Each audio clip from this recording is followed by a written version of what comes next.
This week in Adventist history, we remember a short-lived periodical, a hospital, and the first Adventist martyr to a Sunday law.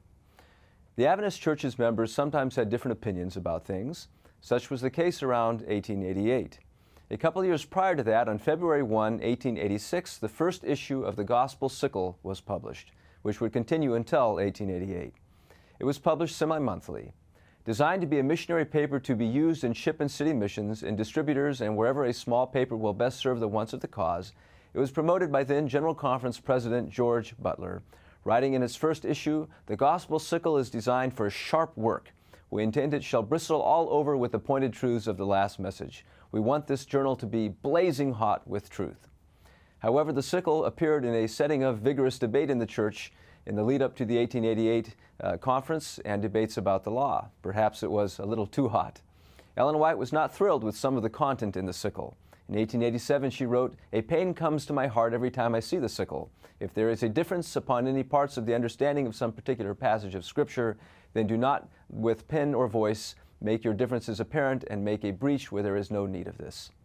The Sickle ceased publication with Volume 3, Number 24, released on December 15, 1888, because of considerable decline in circulation.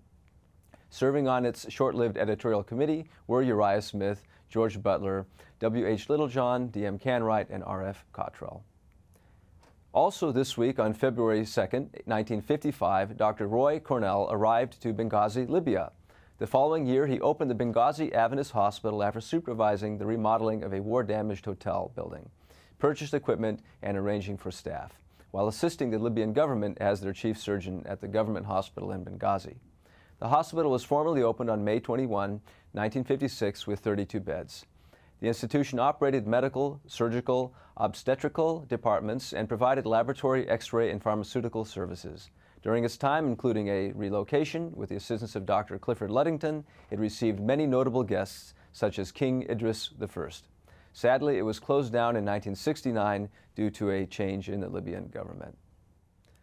Lastly, on February 4, 1879, Samuel Mitchell became the first Seventh-day Adventist martyr to a Sunday law in the United States. Living in Quitman, Georgia, Samuel Mitchell was arrested in July 1878 for plowing in his field on Sunday. Fighting poor health, he could not endure the damp prison cell and became seriously ill after serving 15 days of his 30-day sentence.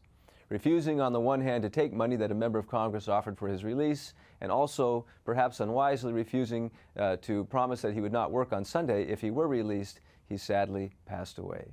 That is This Week in Adventist History.